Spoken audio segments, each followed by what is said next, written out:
Dios les bendiga, hermanos, sea cada uno de ustedes bienvenidos a este canal. En esta ocasión estaremos hablando sobre qué leímos y qué no leímos y qué nos parecieron las lecturas de este año, o el año pasado, mejor dicho, el 2024. Y para eso tenemos aquí a nuestro hermano Francisco Limones del canal Ministerio Pasión por las Escrituras. De verdad, hermano, qué bendición tenerlo acá con nosotros. ¿Qué nos puede contar cómo le fue este año lector? ¿Qué tal, mi querido hermano? Paz de Cristo, Dios me lo bendiga grandemente y saludos también a todos los hermanos que nos van a escuchar y que nos están escuchando en este momento. Bueno, querido hermano, más que nada, pues agradecido con Dios que hasta aquí nos ha ayudado el Señor y me ha parecido muy bueno, honestamente.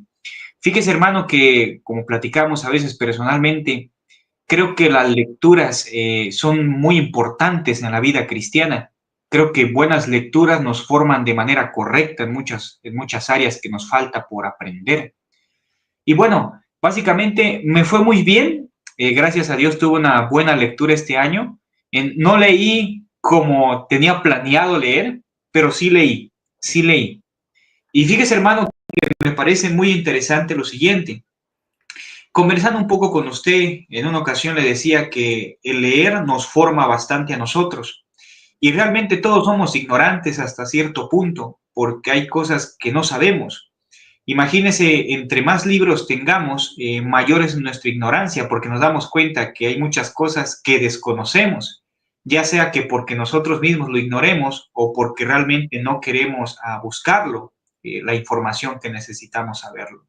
Pero fue una lectura muy buena, honestamente, que la que realicé este año lector.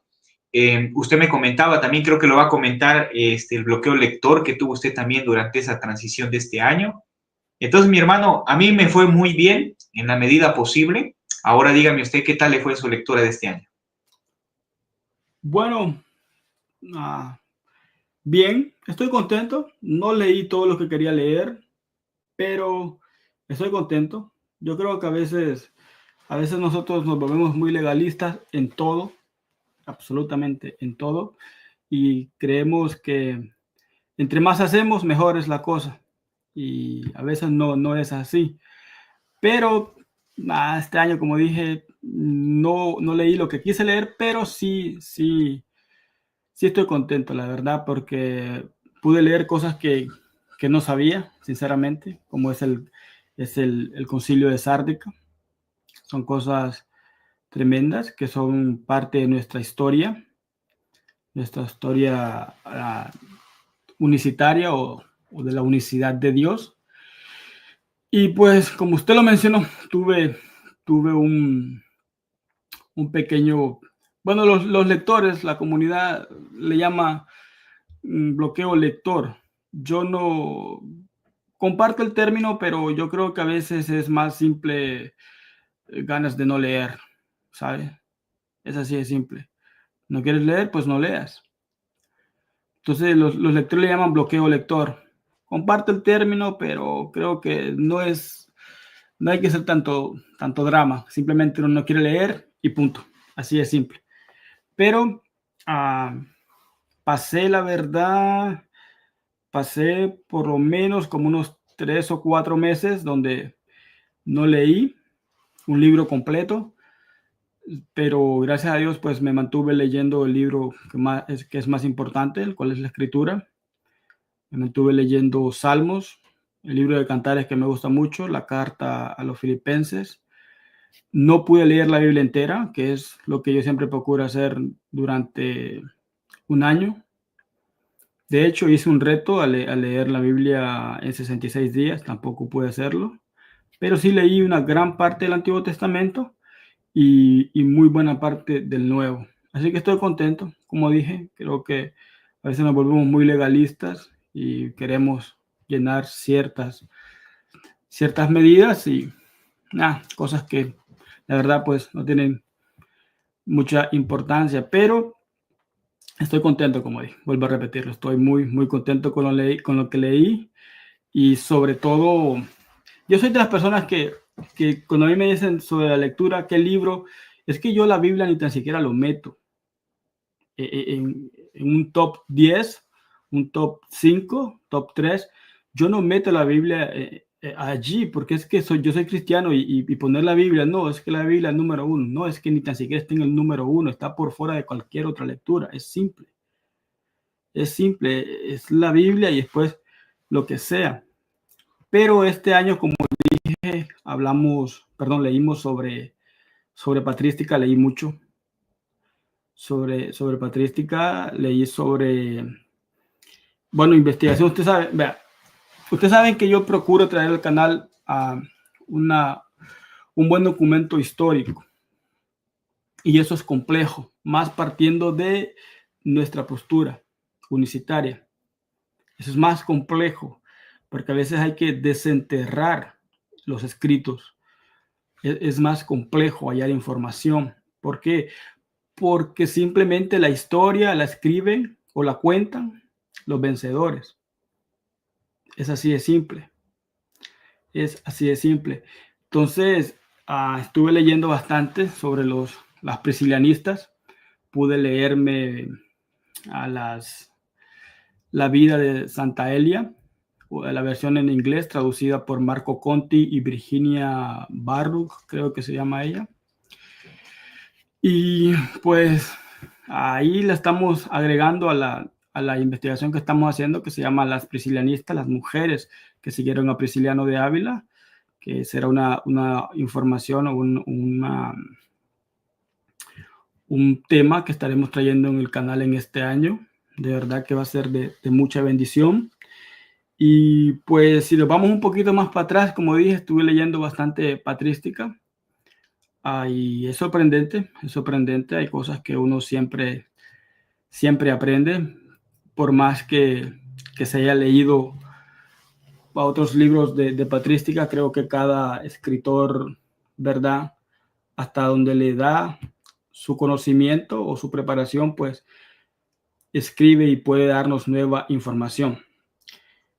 Yo creo, hermanos, en mi humilde opinión, que el mejor libro que ustedes pueden encontrar sobre patrística o de la teología en sí, de los 5 primeros siglos de la iglesia, es el de Manlio Simonetti y Manuela Principali.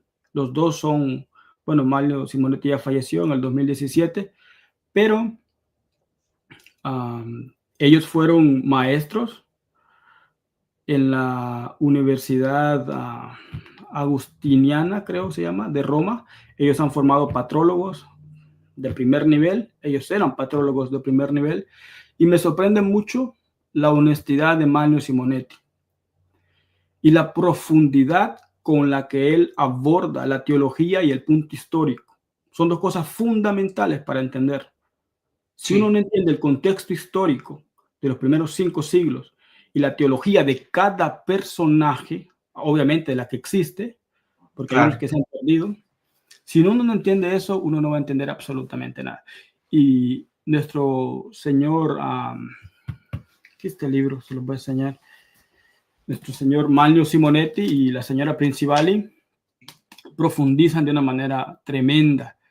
Vea, uno a veces ve libros de patrística y a veces solo son informaciones que, sin ganas de faltar respeto, pues parecen pequeñas biografías sacadas de Wikipedia. Sí. O sea, en el 320, el 340, fulano, bla, bla, bla. Ya, pasan al siguiente, una página. Bueno, este libro no es así. Yo recomiendo altamente este libro, de verdad. Lo recomiendo altamente. Eso sí, no es un libro barato. A mí me costó como 65, 70 dólares. Pero hay una página que ustedes pueden estar pagando mensualmente. Creo que solo son 9 dólares los que se pagan, y allí pueden encontrar ese libro. Creo que la página se llama Scribe o Scribe, algo así. El punto es que el libro es muy bueno. Yo lo recomiendo. De hecho, es tan bueno, pero tan bueno, que el libro llama al Concilio de Nicea completamente monarquiano. Manlio Simonetti dice que el Concilio de Nicea es completamente monarquiano, es decir, unicitario. porque él analiza la teología de los personajes que estuvieron allí, y que fue a Arrio, Alejandro de Alejandría, que eran absolutamente, mm,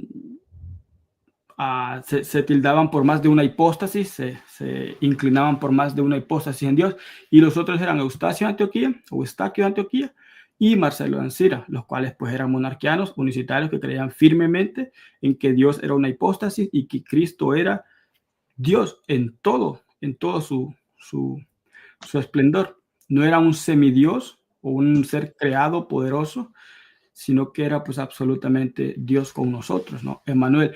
Entonces, el libro plasma eso, plasma de que el Concilio de Nicea es unicitario, y es cosa que es muy honesto de parte de alguien que es trinitario, católico, romano. Agréguele esa frase. Agréguele esa frase.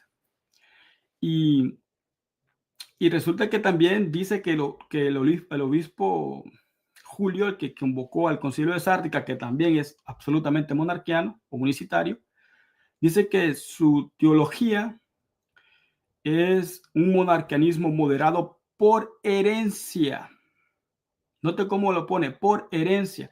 O sea, este propio patrólogo, siendo trinitario, destruye la sucesión papal inventada. Porque no es posible que usted me diga que lo que el Papa diga es como que lo diga un apóstol, pero resulta que los primeros papas de los 4 primeros siglos de la iglesia eran absolutamente monarquianos, unicitarios, no trinitarios.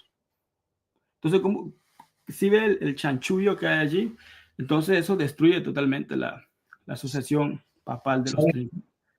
Sí, gracias. Perdón, hermano, pero sabe, un comentario que me parece pertinente mencionar aquí es lo siguiente. Lamentablemente, los trinitarios nos acusan a nosotros, los unicitarios, de ser completamente ignorantes de la teología, de la historia y de la patrística, lo cual no es cierto. Hay que aclarar este punto muy importante. Hemos escuchado muchas personas dando testimonio, no, lo que pasa es que yo me encontré con un libro de fulano de tal que explicaba la Trinidad y los unicitarios no tienen material teológico y por lo tanto los trinitarios tienen la verdad. Esa es una falacia.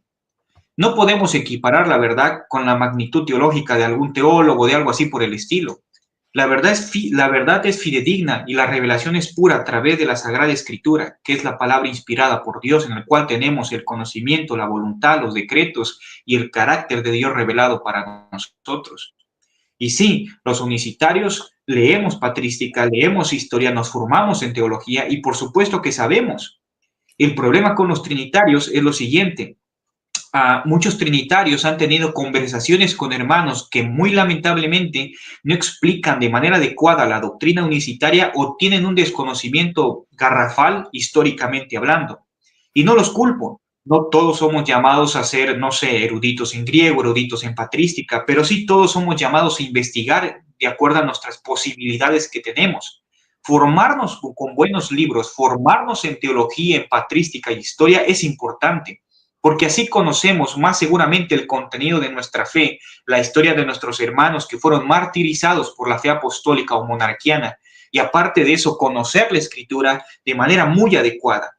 Aparte de eso, agregando el comentario que usted decía, de hecho, una de las primeras lecturas que quiero recomendar es de Justo González, Historia abreviada del pensamiento cristiano, que tuve la oportunidad de leer, y resumiendo lo que usted decía, Justo González acepta lo siguiente, que tanto Hipólito, Tertuliano y Justino cayeron en la doctrina del subordinacionismo, subordinando al Hijo, al Padre, como una persona distinta, pero que era semidios. De hecho, incluso Justo González habla de Justino diciendo que él trató al Verbo, al Hijo, entre comillas, como un segundo Dios. Eso es una completa declaración politeísta. Y dése cuenta, hermanos Audi, que todos los teólogos que son subordinacionistas nacen de Alejandría. Y cómo no, Alejandría, la cuna de la filosofía pagana, con el pagano Filón de Alejandría y con su método alegórico que todo alegorizaba el texto.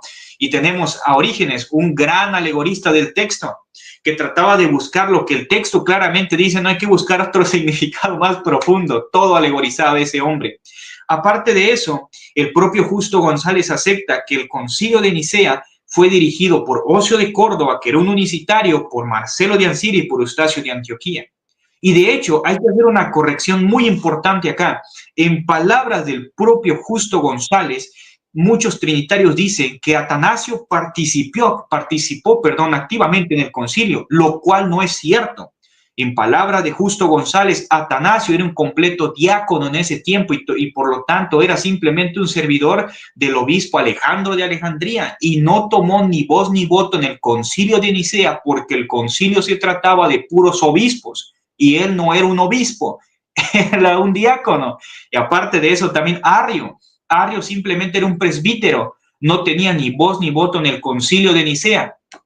El propio Justo González lo ha aceptado eso. Aparte, hermano querido, el que representó la herejía arriana fue Eusebio de Nicomedia y también Eusebio de Cesarea porque tenía tendencias arrianas, como el propio Xavier Picasa en su libro Doctrina de los Padres de la Iglesia, secta que tenía mucha tendencia arriana también.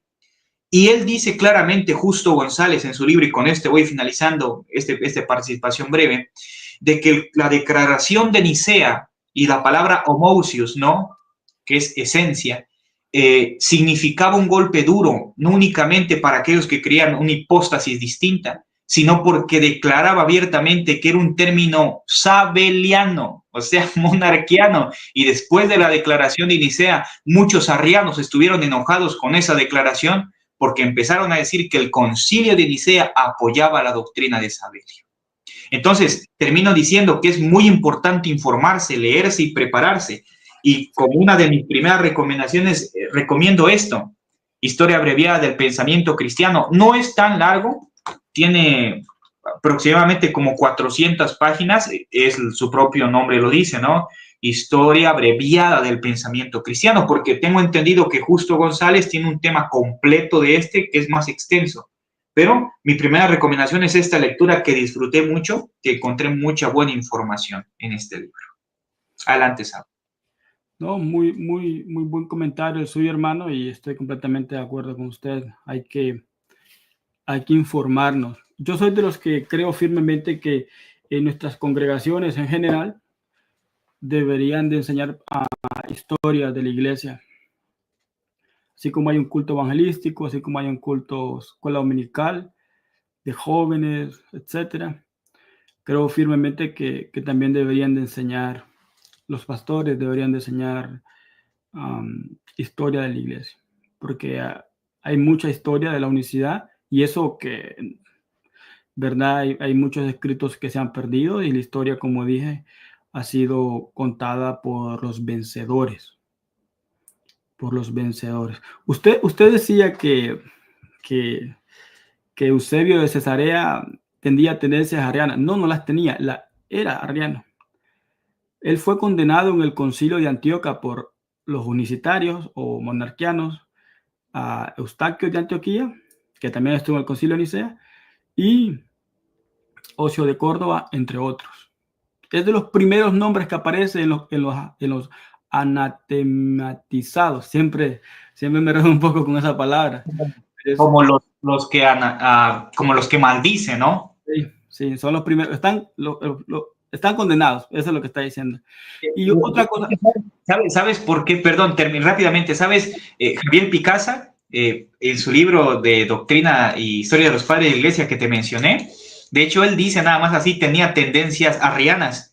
Pero imagínate, no va a declarar a aquel que lo consideran como un padre de la iglesia, un eclesiástico historiador, como un hereje arriano, aunque las historias verídicas de teólogos, incluso de teólogos como Justo González y ese mismo autor, han dicho claramente tenía tendencias arrianas, porque apoyaba muchas ideas de Arrio, bastantes. Y aunque su declaración eclesiástica decía, no, es que Jesús es Dios, por dentro era un camaleón teológico, cambiaba de color cada vez que le convenía. Pero así es, hermano. Adelante. Sí, realmente creo que él le importaba más el estado social, político, que otra cosa. Entonces se le hacía fácil a él moverse para un lado o para otro. Pero bueno, usted también tocó otro punto sobre los que caían en el subordinacionismo. eran todos, absolutamente todos, desde Hipólito hasta Lactancio, allá en ese lado oriental de Alejandría, todos caían en esa herejía. Ninguno, absolutamente ninguno afirmaba la plena deidad del Hijo de Dios. Todos lo terminaban subordinando. Por más vueltas filosóficas que daban, terminaban subordinando al Hijo al Padre. Y ni hablar del Espíritu Santo, que evitaban hablar de él. Evitaban hablar del Espíritu Santo. ¿Por qué? Porque no la tenían clara. En cambio, Calixto afirma que el único espíritu del Padre fue que se encarnó, monarquiano, del lado monarquiano. Y si a eso le sumamos que el Concilio de Nicea dice creemos en el Espíritu Santo, si a eso le agregamos que el Concilio de Sárdica dice hay una única hipóstasis del Padre, del Hijo y del Espíritu Santo, y también en ese contexto dicen que el Espíritu Santo se encarnó. De hecho, nos vamos un poquito más para atrás, me pasó por alto el Concilio de Antioquia, también dice creemos en un único espíritu. O sea, los monarquianos tenían claro quién era el Espíritu Santo. El Espíritu Santo era Dios mismo encarnado, o Cristo era el Espíritu Santo encarnado, o el Espíritu Santo era Dios mismo, o una forma de ser de Dios. Sí. Entonces, estamos viendo, a mí me da mucha risa porque otro libro que me reí de Mario Simonetti es La crisis arriana, y él llama al Concilio de Sárdica, al confundir, dice, según él, o según los trinitarios, confunden la persona del Hijo con el Espíritu al decir que el Espíritu se encarnó. Ellos no están confundiendo absolutamente nada. Eso era su teología, eso era su fe. Entonces, claro. Pero él dice, este es un error dado a la, oiga bien cómo le llama, a la atrasada teología occidental. Él da a entender dos cosas indirectamente. Que esto es lo que se creyó durante siglos y que por el otro lado, en Oriente, vienen con nuevas ideas y todavía ni la tienen clara el Espíritu Santo. Claro. Es hasta el 360 cuando ya uno de los capadocios pues empieza a hablar del Espíritu Santo como Dios también. De hecho, el primero que toma el concepto de la plena deidad del Hijo de Dios es Atanasio. Pero ¿de dónde toma el concepto Atanasio? Recordamos que Atanasio se codeaba con los monarquianos. Él estaba respaldado por Roma. Y Roma era absolutamente monarquiana. Y no eran 2 o 3 pelones, hermanos. Mira, para los tiempos del Papa Dionisio, en el 250, se estimula que habían por lo menos 50,000 creyentes solo en Roma. Solo en Roma. Así que imagínense el resto. Entonces, todo esto, hermano, todo esto es necesario uno conocerlo porque nos dividen 2000 años de historia. Vea, les voy a dar una pequeña reflexión, porque a veces la gente dice, no, solo Biblia. Es que por supuesto, dígame. Si me permite un comentario rápidamente, mire, aparte del libro de Historia Abreviada del Pensamiento Cristiano, este libro de Justo González, que se llama Historia de la Literatura Cristiana Antigua, página número 147, hablando de Hipólito de Roma, mire qué dice Justo González. Dice, el contexto de lo que va a hablar es su libro Refutación contra todas las herejías, y dice, cito lo que dice González, lo que dice, o sea, hablando de Hipólito, acerca del verbo, muestra claramente que en su intento por refutar y rechazar el modalismo de Calixto y otros, Hipólito cae en el subordinacionismo, de tal manera que el verbo parece ser un ente inferior y parte de la creación de Dios. Sí. Sí. Es que eso es exactamente lo que dice Mario Simonetti y Principali en su libro, La teología de los primeros cristianos, siglo I al V. Dice textual, él va analizando punto por punto la teología de ellos y todos al final, él hace un pequeño resumen, una pequeña reseña, al final terminan cayendo en subordinacionismo. Todos, hasta que llega Atanasio, con la idea plena de la divinidad del Hijo, sustraída, me atrevo a decir yo, de los monarquianos occidentales, y pues por ahí ya se va dándole más forma a la Trinidad actual, ¿no? Pero sí es muy llamativo como muchos pastores, presbíteros en las redes sociales, en las iglesias, venden a Justino, a Tertuliano, a Hipólito, hermano, como grandes, como eminencias, como grandes ortodoxos, cuando por el amor de Dios, si es que Justino creía firmemente que el verbo era otro Dios, por el amor de Dios. O sea, estamos viendo que la desinformación es terrible, pero ¿de dónde nace la desinformación? Nace de todos, porque ellos escuchan a otros y nosotros como creyentes de la unicidad tampoco nos ha importado tanto, pero yo creo firmemente que se está levantando una generación que sí le importan este tipo de cosas y que vamos a seguir con esta forma de pensar, aunque algunos no estén de acuerdo. Aunque la verdad, hermano querido, le soy sincero, concuerdo con usted, Dios está levantando una nueva generación de unicitarios que de verdad estén muy interesados en conocer estos puntos y saber la historia que nosotros tenemos que contar. De hecho, me adelanto con otra recomendación. Mire, el hermano Saudi, de hecho, ya ha hecho un video de este libro, pero este libro es uno de los libros, de los mejores libros que he leído en mi vida explicando la unicidad de Dios. Es escrito por uno de los nuestros, hermano. Yo soy una teología pentecostal unicitaria, uno de los mejores. Esa es buena señal. Lo tiene bastante maltratado. Esa es buena señal porque se lo ha leído, lo ha releído. Sí, de hecho, mire, de hecho, comentando lo que aquí, mire, lo he leído, mire, lo leí primera vez, lo leí en el 2023, lo volví a leer en el 2024 y lo volví a leer en el mismo 2024, pero en el mes de marzo. Y el otro lo leí en el mes de enero y el otro 2023. Voy 3 veces leyendo este libro de Yo Soy.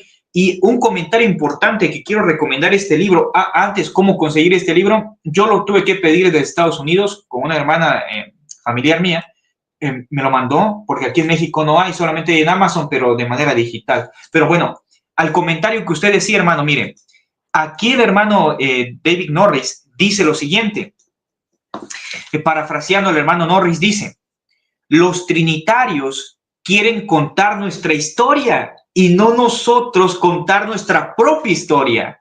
Queremos que los trinitarios nos digan, tú crees así, así, así, así, asado. Y nosotros quedamos como que, bueno, no, brother, no, los trinitarios no deben definir lo que nosotros creemos y debemos definirlo teológicamente, históricamente, lógicamente, exegéticamente. Sí. No simplemente una afirmación vaga y ridícula, sino afirmar nuestra fe con veracidad bíblica, hacer una sana exégesis en los textos para que el trinitario no nos tenga como ignorantes, porque el trinitario quiere imponernos su historia y no nosotros dejar contar nuestra historia.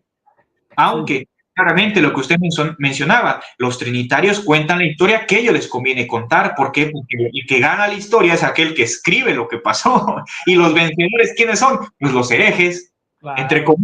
entre comillas. Claro. Adelante.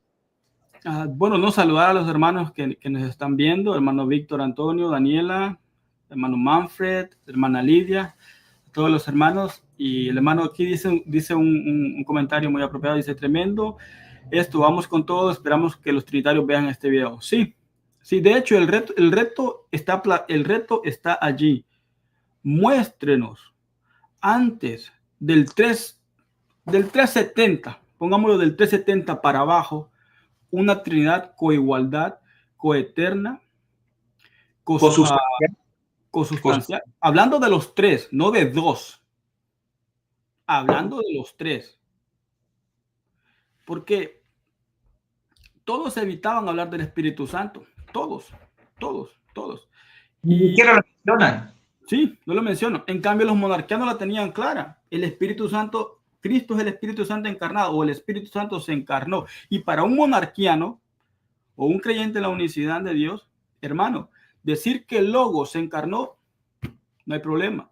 Decir que el Espíritu Santo se encarnó, no hay problema. Decir que el Padre se encarnó, no hay problema. Decir que Dios se encarnó, no hay problema. Si a mí me dicen a mí, no es que el buen pastor de Israel se encarnó, amén. Si a mí me dicen, no es que el Altísimo se encarnó, amén. No es que el santo, amén, es que nosotros no tenemos problemas con todos esos títulos de Dios. Es un circunloquio para Dios, eterno, justo, maravilloso, Padre, Dios. Exacto. Nosotros no tenemos problema. El problema pasa para ellos que los dividían. También tengo que aclarar algo o mencionar algo, y es que esta acusación que nosotros le lanzamos, y no solo nosotros, sino a través de los siglos, los monarquianos o los unicitarios le han lanzado a los trinitarios de triteístas, hermano, también se los lanzaban los primeros monarquianos. Sí, claro. Dionisio en el 250 contra el otro Dionisio de Alejandría. Es que todos estos herejes nacen de Alejandría. Todos vienen infectados. La cuna de la filosofía pagana. Vienen empapados de esa filosofía. Todos. Absolutamente todos. Entonces, Dionisio de Roma lo acusa de triteísmo, de creer en más de un dios. Él era monarquiano. Y también Marcelo de Ancira lo hace. Se equivoca Asterio a decir que son dos las hipóstasis. Eso es diteísmo, dice Marcelo. Eso es creer en dos dioses. Y ni hablar de tres hipóstasis. Es curioso porque Manlio Simonetti dice que en el concilio de Nicea se condenó a los arrianos que creían que en Cristo había más de una hipóstasis. Pero recordemos, se me va el nombre, hubo un personaje de estos primeros siglos que se dedicó a analizar todas las teologías y terminó diciendo, oiga bien, que Orígenes es el padre de la herejía arriana. Porque es que él es el que empieza con su otra hipóstasis, de que el Hijo es una hipóstasis distinta, el del Hijo eterno y lo otro. Entonces Manlio Simonetti dice pues lo que es verdad, que en el concilio de Nicea se condena a los arrianos, pero indirectamente también se condena a la Trinidad, porque si condenan dos hipóstasis, ¿a dónde quedan las tres hipóstasis? Por el amor de Dios. Y aparte, muy buen comentario. Y aparte de eso, querido hermano, mire, le quiero mostrarme, por eso pegué tantito mi cámara, a traer este libro. Curso de Teología Patrística, Historia y Doctrina de los Padres de la Iglesia, Xavier Picasa. Xavier Picasa, hermano, dice acerca de Eusebio. Eusebio de Cesarea era obispo y por lo tanto tenía derecho de participar en el concilio de Nicea, pero sin embargo, mire Xavier Picasa es católico romano, es patrólogo, teólogo y filósofo, pero comenta algo importante, pero antes que se me pase, completamente de acuerdo, mi hermano, solo póngase a pensar las herejías repugnantes que decía Atenágoras de Atenas, diciendo que el hijo es el primer brote del padre. Sí, lea, por ejemplo, Contrapraxia de Tertuliano diciendo que el Hijo es la emanación del Padre. Y primeramente dice acerca de Logos. Hubo un tiempo donde Dios estaba solo. Y luego dice Tertuliano, no estaba solo, tenía su sabiduría, lo que los griegos llaman Logos, dice él. Y de repente brota el Hijo. De verdad, yo no sé de dónde sacan tanto campeón. Es que, vea, es que toda esa herejía subordinacionista que dio a luz el arrianismo no iba a terminar en buen puerto. ¿A dónde terminó? En un Dios de tres cabezas, en una Trinidad, establecida por la fuerza, por la fuerza de la violencia. El edicto de Tesalónica. Sí. Y bueno, mire, le comento rápidamente lo que dice Xavier Picasa en la página número 186. Dice, hablando de Eusebio de Cesarea, recuerde que es trinitario, dice. En sentido teológico, Eusebio admite la Trinidad y la encarnación del Hijo, pero al mismo tiempo ha destacado la monarquía de Dios de tal forma que el Hijo parece subordinado al Padre, en una línea que podía compararse a la de Arrio. Sí, por supuesto. Es que, vea, de hecho, no podía ninguno de la teología de Logos podía hacerle frente a la herejía arriana. Porque es que ellos creían prácticamente lo mismo. Solo que ellos subordinaban al Hijo, pero decía que era una criatura. Son la misma gata revolcada. Entonces, ¿qué pasa? Entonces, ¿qué pasa? No lo llevamos al extremo, al otro polo, al polo contrario.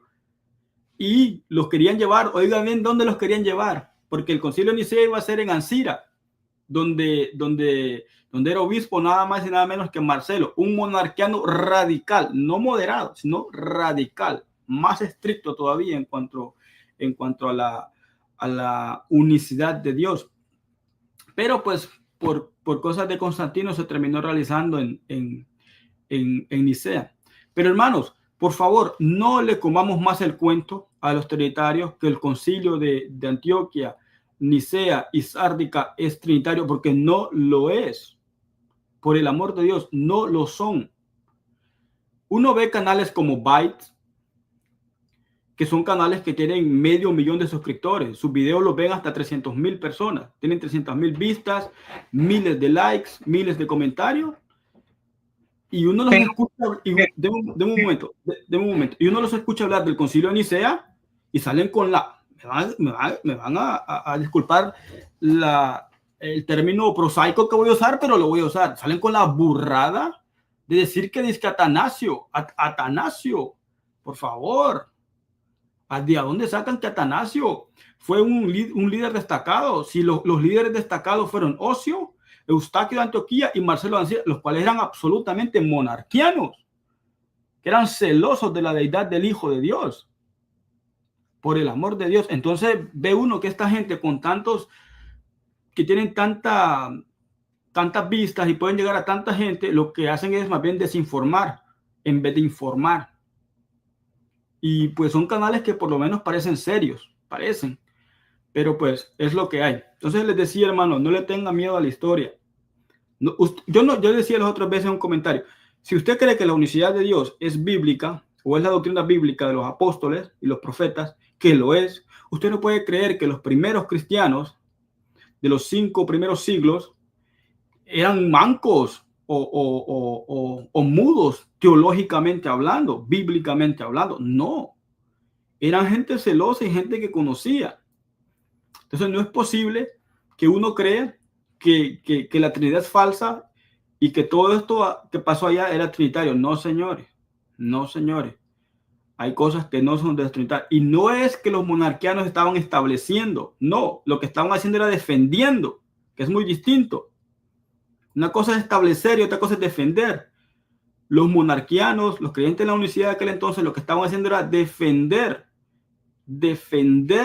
la deidad, la plena deidad del Hijo contra todos esos herejes de la teología de Logos, que dieron pues a luz a esa herejía arriana y a la terrible herejía de la Trinidad.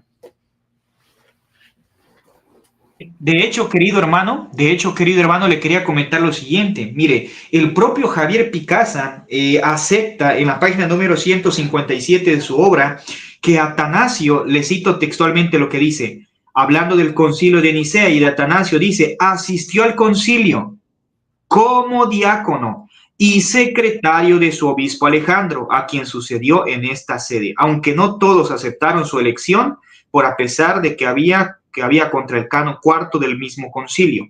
Mi punto es lo siguiente, patrólogos como él aceptan que Atanasio no tuvo una participación activa, ni voz ni voto en el concilio de Nicea, como él vuelvo a reiterar, era un concilio de obispos. Aparte, el propio Justo González en su libro Historia abreviada del pensamiento cristiano, página número 107, dice, por una parte, el pequeño grupo de colupcionistas encabezados por Eusebio de Nicomedia, el hereje arriano, puesto que Arrio no era obispo, no era miembro del concilio. Escuche bien, le repito, puesto que Arrio no era obispo, no era miembro del concilio.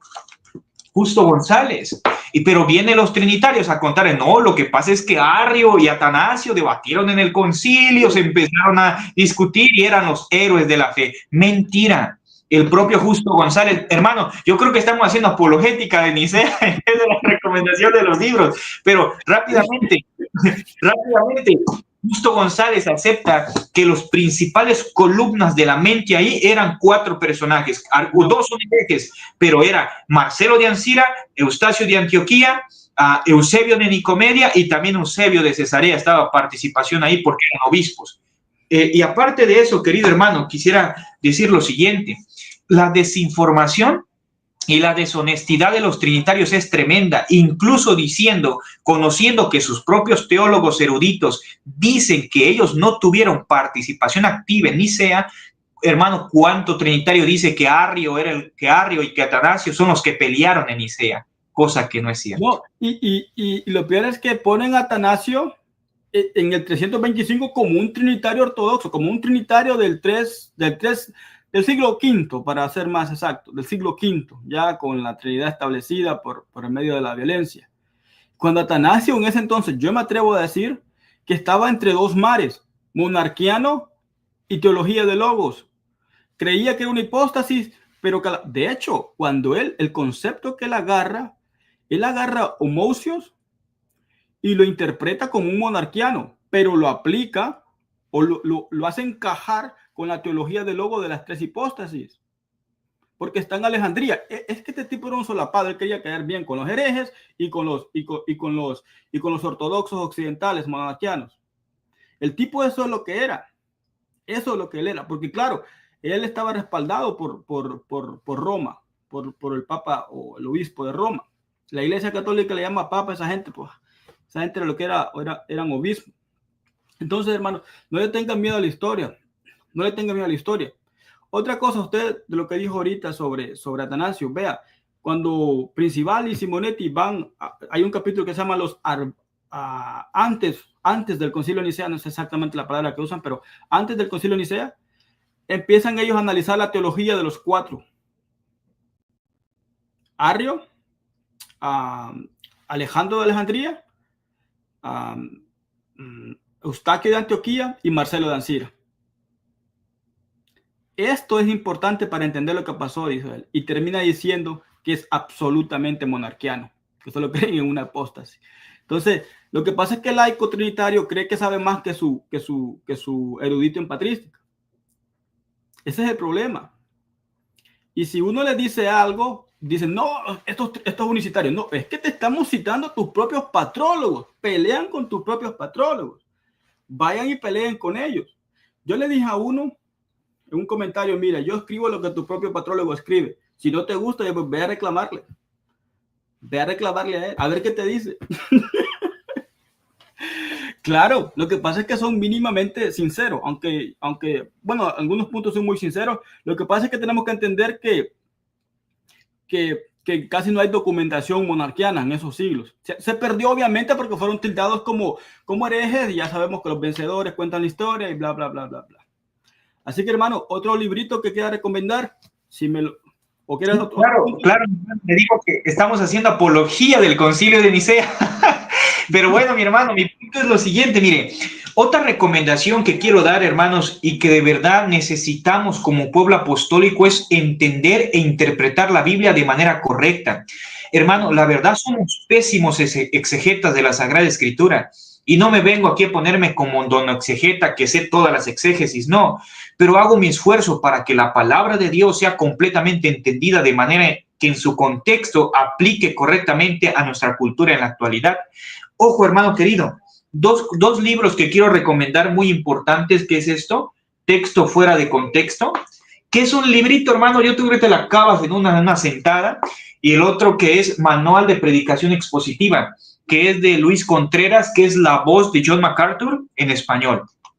Estos dos libros, hermanos amados y hermanos Saudi, te enseñan a cómo hacer exégesis. Empieza del hebreo y empieza del griego, empieza desde lo básico hasta lo avanzado, empieza cómo leer la Biblia en contexto, cómo utilizar las figuras literarias que vienen en la escritura para poder interpretarlo, la hipérbole, la sinécdoque, el superlativo, la metáfora, la alegoría, que son figuras literarias en la Sagrada Escritura para que podamos interpretarla de manera correcta, analizando el contexto histórico, cultural, geográfico, lingüístico, idiomático que se tiene dentro del marco bíblico. Aparte de esto, también encontramos lo que es texto fuera de contexto, que, reitero, estos son básicamente como que pasajes que la gente ha tomado y lo malinterpreta para aplicarlo de esa forma. Por ejemplo, el texto famoso del Evangelio de Mateo, todo lo que ates en el cielo será desatado en la tierra, todo lo que se ate en la tierra será desatado en el cielo. Y mucha gente dice, te ato demonio. Bueno, si utilizamos la lógica de ellos, entonces atar un demonio en la tierra, desatar un demonio en el cielo. De verdad que nos ponemos a pensar que mucha gente toma ese versículo para declarar, decretar bendición, maldición, prosperidad, pactos y un montón de herejías. Pero lo que realmente está hablando ese texto es hablando del tema de autoridad, cómo el Dios delega la autoridad a la iglesia. Porque en el contexto analizamos que Pedro le pregunta a Jesús, ¿cuánto tengo que perdonar a mi hermano? No te digo 7, sino hasta 70 veces 7. Muy bien, el contexto es la disciplina eclesial en la iglesia y cómo la iglesia de Cristo tiene autoridad sobre sus miembros. Pero ese es punto y aparte, no me quiero meter mucho ahí, pero el punto es lo siguiente, leer la Biblia en contexto es muy importante. Y yo recomiendo de verdad plenamente estos dos libritos, Texto fuera de contextos y esto, Manual de Predicación Expositiva. Te empieza cómo hacer exégesis desde el hebreo, y usted como estudiante hebreo sabe más que yo, y desde el griego. Empieza, por ejemplo, el artículo definido, los artículos, la conjunción kai, y el artículo esto, artículo el otro. Es un poco más complejo, la verdad, pero que si tú sabes algo de griego, pues te puede beneficiar algo. Y algo que me gustó de Luis Contreras es que dice lo siguiente, nosotros cuando predicamos la palabra de Dios tenemos que adaptarnos a nuestra audiencia donde estamos. No vamos a poner, hermanos, aquí dice, mire, en arge, en kokai, teos, logos, proston, teón, y leer en griego Juan 1 y los hermanos, ¿qué está hablando en lenguas el hermano? ¿Qué le pasa? En el punto, hermano, es que Luis Contreras dice, ¿debemos predicar fielmente la palabra de Dios? Sí, sí, claro que sí. Pero siempre adaptarnos a nuestra cultura, a nuestro entorno, a nuestra gente, porque no todos son licenciados, médicos, doctores, ingenieros. Mucha gente es común y corriente, como usted, como yo, y que necesitamos realmente aprender a predicar fielmente la palabra de Dios, pero de manera sencilla. Así es, mi hermano. Sí, no, muy buen comentario. La ventaja de estos libros que usted acaba de recomendar es que se pueden encontrar en cualquier parte y a buen precio. En cambio, estos cuesta más. Por ejemplo, este libro, que quiero hablar un poco, hice una reseña, no voy a hablar mucho de él, que es el de Ocio de Córdoba. Hermano, voy a traer un poco de agua, ahorita regreso rápidamente, hermano. Perfecto, vaya. Entonces, como les decía, este libro de Ocio de Córdoba, ahí es donde está. Hay tres cosas importantísimas en este libro. El concilio de Antioquia, el concilio de Nicea, obviamente, y el concilio de Sárdica. De ahí es donde sacamos la información de Sárdica y del concilio de Antioquia. Yo estaré hablando de todos estos tres concilios en el canal, porque son monarquianos, son unicitarios. Eran los creyentes en la unicidad de Dios los que estaban defendiendo la plena deidad del Hijo contra todos esos herejes de la teología de Logos de Oriente, que nacían allá en la cuna de la filosofía, Alejandría. Entonces, este libro es muy bueno, pero muy caro. Los libros que el hermano Francisco estaba mencionando, pues son libros que se pueden conseguir hasta en $10, incluso hasta menos. Pero estos no, estos libros, el que hablé ahorita y el otro que enseñé, pues son libros que no bajan de $60, $70. Son bastante caros. Ese es el problema muchas veces, que hay gente que puede, pero no tiene el espíritu para informarse, para estudiar, para leer. Y hay gente que no puede económicamente y sí quisieran. Entonces yo creo que si podemos, debemos de hacerlo, porque hay hermanos que quieren y no pueden porque se les hace más complicado. Es mucho más complicado. Así que no sé qué otro librito quiera recomendar. Claro, querido hermano. Bueno, otro de los libros que quiero recomendar, hermano, y claro, es trinitario, pero como usted ha dicho, al César lo del César, es este comentario bíblico. Comentario exegético al texto griego del Nuevo Testamento de Samuel Pérez Millo. Hay que reconocer, hermano, a pesar de que es trinitario, la habilidad bíblica para poder explicar temas profundos en un lenguaje sencillo que tiene Samuel Pérez Millos. Este comentario, hermano, ahora sí, no es un comentario sencillo porque viene texto griego, un exégesis del texto griego y vienen muchas palabras griegas. lo cual te recomiendo personalmente tener el diccionario Vine a la mano para poder descubrir qué es lo que Samuel Pérez Millo trata de escribir aquí. Es un buen comentario. Fíjese que yo no lo he terminado, voy en la página número 163, pero en todo el comentario que he leído hace muy buen exégesis. No únicamente llega y entra, hace el exégesis, sino que te da el trasfondo histórico de la carta, por qué la carta, Pablo el autor, por qué Pablo el autor, cuál es el problema principal que trata a la iglesia de los Gálatas, que son los judaizantes, usted lo sabe mejor que nada, son los judaizantes. Entonces, Samuel Pérez Millo hace una introducción fenomenal acá. Y al César, lo del César. Es trinitario, pero es un gran teólogo en ese aspecto. Hablando otro punto importante, querido hermano, es que realmente formarnos, hermano, lleva dinero. Realmente crecer en el conocimiento de Dios, sí, la palabra de Dios es infalible, inerrante, la que no se equivoca y no hay error en ella, la Sagrada Escritura, pero Dios también ha dotado herramientas de hermanos unicitarios que han escrito que nos pueden ayudar nosotros para formarnos y también otro escrito para poder ayudarnos a formarnos. Cualquier libro trinitario es bueno leerlo, pero siempre leerlo como cuando usted come pescado dorado. Bueno, no sé cómo pescado dorado los hermanos, pero aquí en México, pues agarra el aceite, dora el pescado y come la carne, pero desecha las espinas. De igual manera es leer un libro, toma lo bueno, desecha lo malo, lo que no beneficie, lo que dice esto va en contra de la Sagrada Escritura, pum, pum, vamos para afuera. Pero sí, querido hermano, es importante priorizar la lectura en nuestra vida para crecer en el conocimiento de Dios. Implica mucho dinero y no todos están dispuestos a hacer ese gasto. Sí, no, dinero y tiempo y quebradas de cabeza. Por ejemplo, como dije hace un rato, ¿no? Yo trato de traer una investigación al canal. No es lo mismo investigar que leer. No es lo mismo. No es lo mismo investigar que leer. Investigar lleva más tiempo, más quebradas de cabezas y más gasto de dinero, pero creo que vale la pena el esfuerzo. Vea, respecto a leer libros trinitarios, ¿debemos leer libros trinitarios? Esa sería una pregunta válida. Yo creo que sí, pero tomar las cosas, como dice usted, ¿no? Con pinzas. Hay que saber, primero, estar bien fundado en lo que la Escritura dice, porque por ahí vi un video de dos muchachitos que se leyeron un libro de Timothy Keller y ahora son trinitarios. Y dicen que los unicitarios pues no tienen material teológico, cuando por el amor de Dios abundan. Sí hay, lo que pasa es que se les hace fácil. Son gente que nunca tuvieron las cosas claras y terminaron pues, ¿verdad?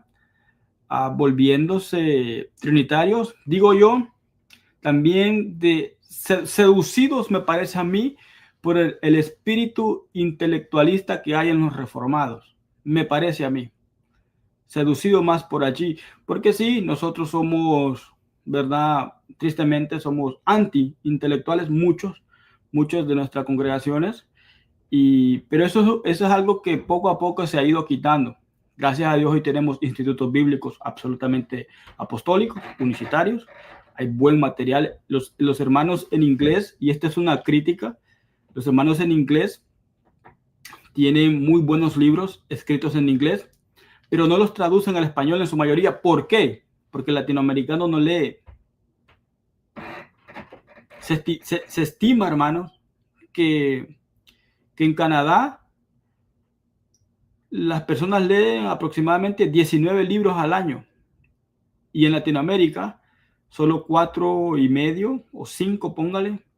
Y esos son los países más lectores, son México, Chile y Argentina, si no me equivoco, con 5 libros al año, comparado a Canadá, que son 19, o sea, es casi el triple. Entonces, ¿qué pasa? A veces no traducen los libros, porque a veces son libros de 300, 400 páginas, y la gente no va a leer un libro de 300, 400 páginas, no, porque no tenemos esa cultura lectora. De hecho, por eso no leemos la Biblia, porque son más de 1000 páginas. Son más de 1000 páginas y la gente no quiere leer. Es así de simple. Entonces, volviendo al tema, si se pueden leer libros trinitarios, sí se puede, pero usted tiene que tener claro primeramente la doctrina apostólica. Claro quién es Jesucristo.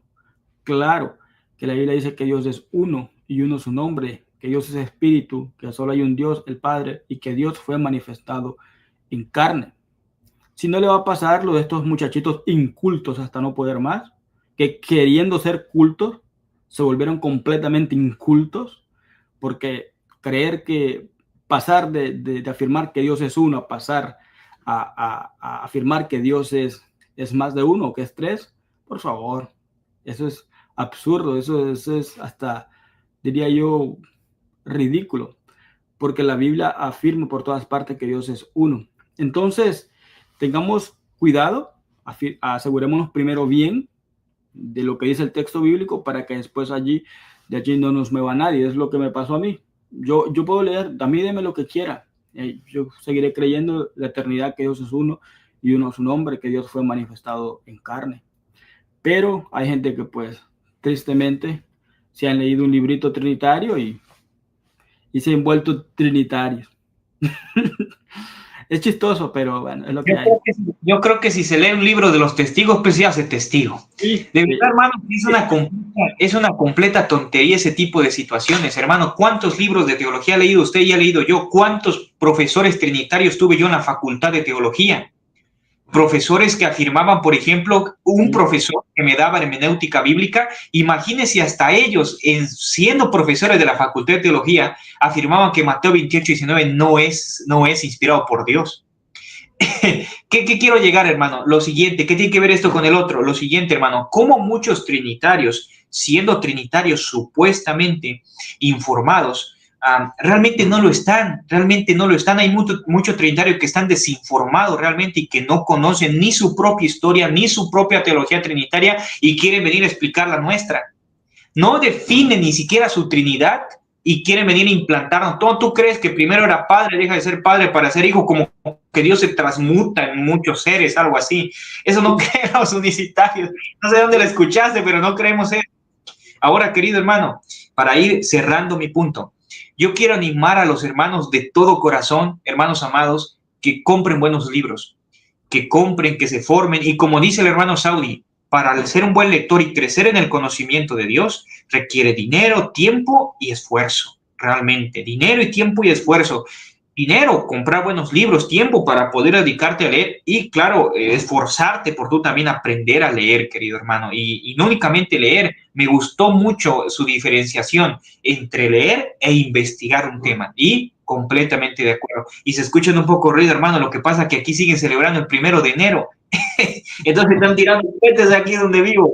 Entonces, así es, querido hermano. Y paso adelante diciendo feliz año nuevo, hermanos. Que Dios los bendiga, que Dios los prospere, que Dios los ayude, amados hermanos, y de verdad crezcamos juntos en el conocimiento del Señor Jesucristo.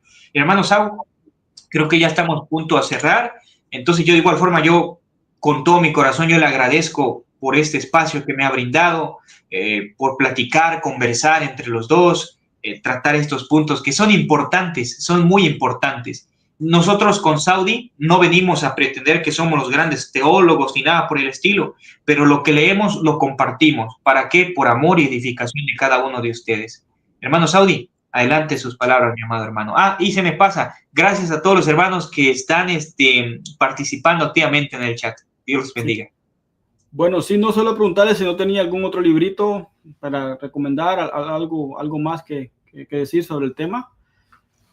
Pues de los libros leí más, pero de los libros más destacados que de verdad me impactaron serían estos. Leí más, pero los más buenos serían estos. Quería hablar un poco de una anécdota que me pasó.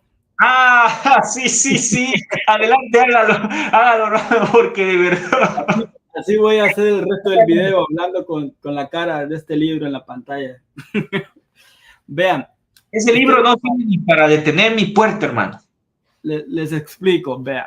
Aquí tengo la teología o los fragmentos y la carta a Julio. Note cómo se escribían entre monarquianos, el Papa Julio o el obispo Julio de Roma, recibiendo la carta a un monarquiano como Marcelo de Ancira.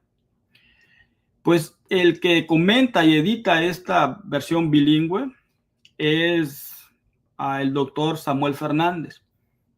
Él es chileno. Entonces, ¿qué pasa? El hombre tiene otro material que se llama la crisis arriana o crisis monarquiana del siglo IV. Y va a sacar otro libro que se llama El Sínodo de Nicea o El Concilio de Nicea. Es un libro, va a estar en inglés y cuesta casi $100, pero yo le tengo mucha fe a ese libro. Entonces, ¿qué pasa? Yo inspirado y contento por el material de este señor Samuel Fernández, el doctor Samuel Fernández, pues voy y que encuentro esto en Amazon. Y resulta que también el escritor de este libro, que se llama La Gran Apostasía, a 4 siglos después, también se llama Samuel Fernández. Entonces, ¿qué pasa? Voy y lo agarro.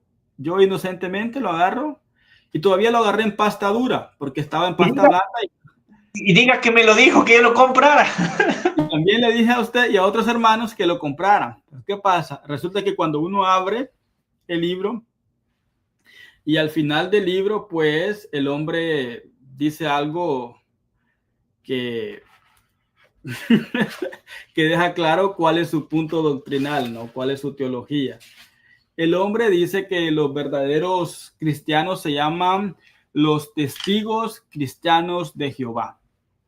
Bueno, resulta que el hombre me salió arriano, sí. Entonces, el hombre es testigo de Jehová o testigo de Barrabás o de Satanás, como le dirían algunos. Y pues sí, así que gasté como $25, pero me lo devolvieron y me dijeron que no tenía que regresar el libro, así que aquí está el librito conmigo. Y bueno, es un libro bastante grande y tiene bastante páginas.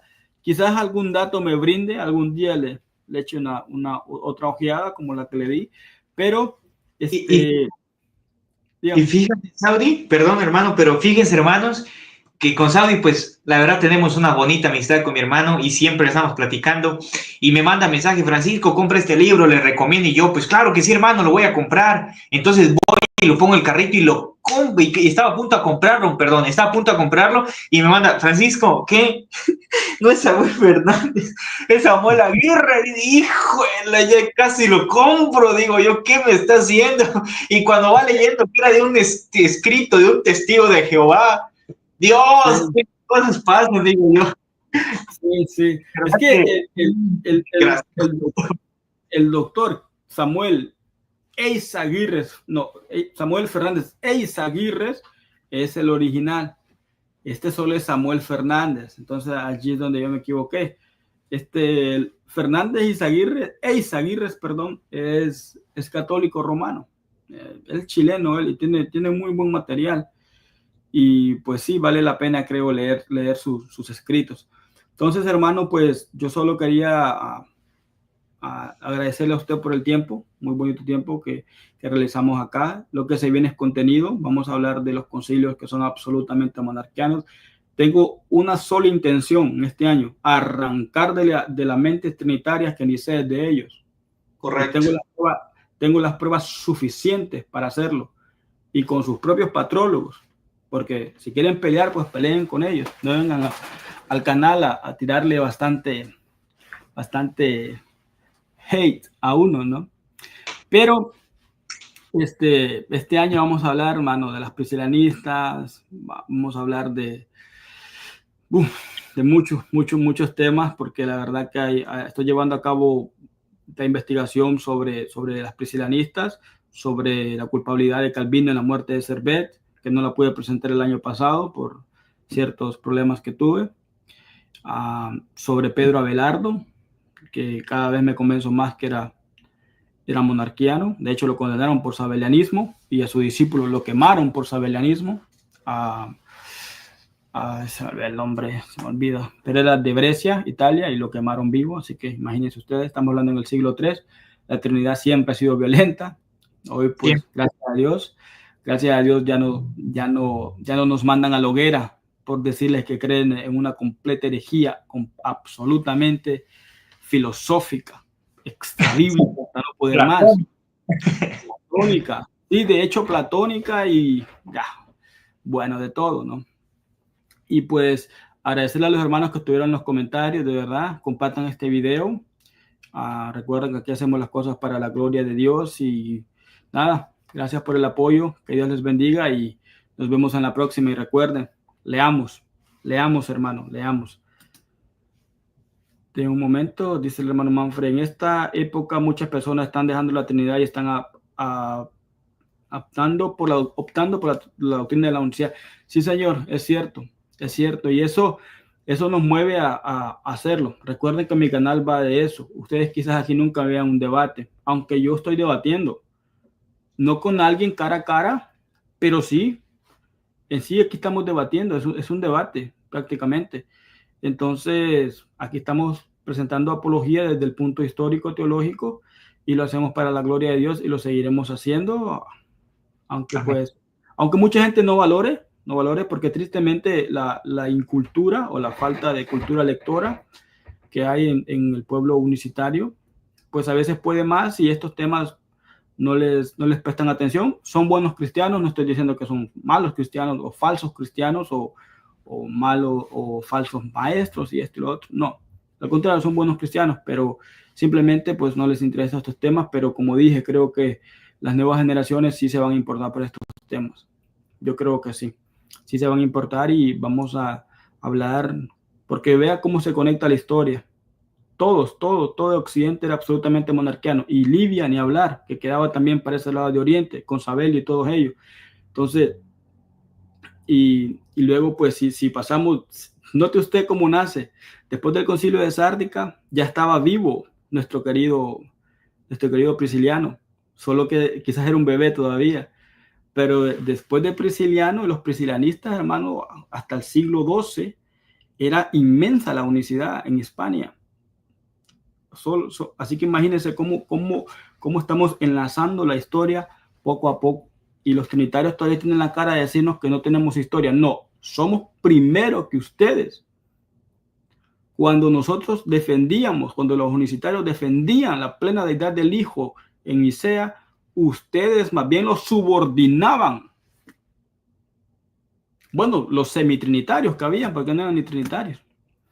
Entonces, eso es lo que hay. Vamos para adelante en el nombre de Jesucristo. Gracias a todos por el apoyo.